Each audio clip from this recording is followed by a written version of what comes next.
அனைவருக்கும் வணக்கம். இந்த டாப்பிக்கில் நம்ம குப்தர்கள் என்னென்ன வரிகள் விதித்தாங்க மக்களுக்காகன்னு பார்ப்போம். ஃபஸ்ட்டு பாகானா அரசனுக்கு 6ல் ஒரு பங்கு, விளைச்சலில் 6ல் ஒரு பங்கு அரசனுக்கு தரணும். போகா அப்படின்னா அரசருக்கு கிராமங்கள் அப்போது வழங்கப்பட வேண்டிய பழங்கள், விறகு, பூக்கள் போன்றவை.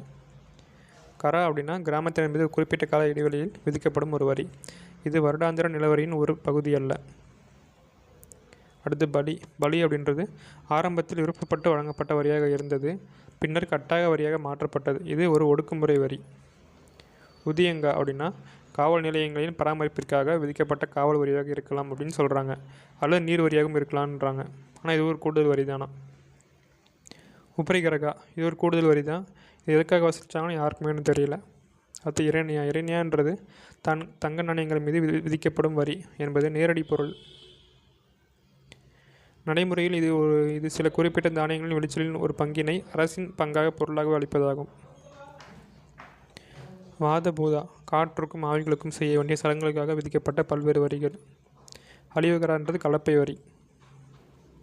யாரெல்லாம் அந்த கலப்பை வச்சுருக்காங்களோ அவங்களாம் அந்த வரியை கட்டியாகணும். சுல்கா அப்படின்றது வர்த்தகர்கள் நகரத்திற்கோ துறைமுகத்திற்கோ கொண்டு வரும் வணிக சரக்குகளில் அரசருக்கான பங்கு அப்படின்னு ஒன்று இருக்கும்ல, சுங்க வரி இல்லை நுழைவு வரின்னு சொல்லலாம். அதை கிளிப்தா அல்லது உபகிளிப்தா நிலப்பதிவின் போது விதிக்கப்படும் விற்பனை வரி.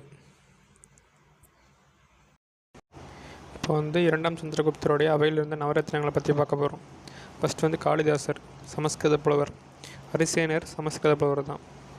அமரசிம்மர் அகராதியில் ஆசிரியர், தன்வந்திரி மருத்துவர், காகபாணர் ஜோதிடர், சங்கு கட்டடக்கலை நிபுணர், வராகமிகிரர் வானியலறிஞர், வராச்சி இலக்கண ஆசிரியர் மற்றும் சமஸ்கிருத புலவர், விட்டல் பட்டர் மாய வித்தைக்காரர். இது முக்கியமான பாயிண்ட்ஸு, மறக்காமல் படிச்சுக்கோங்க எல்லோரும்.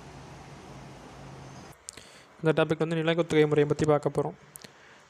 நிலக்குத்தகை வகைகள் நிவிதர்மா, அக்ஷயானா, அப்ரத தர்மா, பூமி சித்திரையான 4 டைப் இருக்குது. அதில் நிவிதர்மான்னு பார்த்தோம்னா அறக்கட்டளை போன்ற அமைப்பின் மூலம் நிலமானியம். இம்முறை வடக்கு மத்திய இந்தியா மற்றும் வங்கத்தில் நிலவியது. நிவிதர்ம அக்ஷயானா நிரந்தரமான அறக்கட்டளை பெற்றவர், அதிலிருந்து வரும் வருவாயை பயன்படுத்தி கொள்ளலாம். அப்ரத தர்மா வருவாயை பயன்படுத்தலாம், ஆனால் இதை பிறருக்கு தானம் செய்ய முடியாது, நிர்வாக உரிமையும் இல்லை. பூமி சித்திரையானா தரிசு நிலத்தை முதன்முதலாக சாகுபடி நிலமாக மாற்றுவதற்கு தரப்படும் உரிமை. இந்த நிலத்திற்கு குத்தகையிலிருந்து விலக்கு அளிக்கப்பட்டது. அதுக்கடுத்து யானைய நிலக்கொடைகள் என்ன இருக்குன்னு பார்க்கலாமா. ஃபஸ்ட் அக்ரஹார மானியம். இது பிராமணனுக்கு தரப்படுவது, நிரந்தரமானது, பரம்பரையாக வரக்கூடியது, வரி கிடையாது. இதுக்கு தேவகிரகார மானியம். கோயில் மராமத்து, வழிபாட்டு ஆகிய பணிகளுக்காக பிராமணர்கள், வணிகர்கள் ஆகியோருக்கு அளிக்கப்படும் நிலமானியம். சமய சார்பற்ற மானியம். குப்தர்களுக்கு கீழ் இருந்த நிலப்பிரபுகளுக்கு தரப்பட்ட மானியம். பஹார்பூர் செப்பேட்டின்படி பார்த்தா அரசதான் நிலத்தின் ஒரே உரிமையாளர் அப்படின்னு சொல்கிறாங்க. பஹார்பூர் செப்பேடுகளின்படி உஸ்தபாலா என்ற அதிகாரி மாவட்டத்தின் நில பரிமாற்றம் தொடர்பான ஆவணங்கள் அனைத்தையும் பாதுகாத்திருப்பார். நிலத்தை மொத்தம் குப்தர் காலத்தில் 5 வகையை பிரிச்சிருப்பாங்க.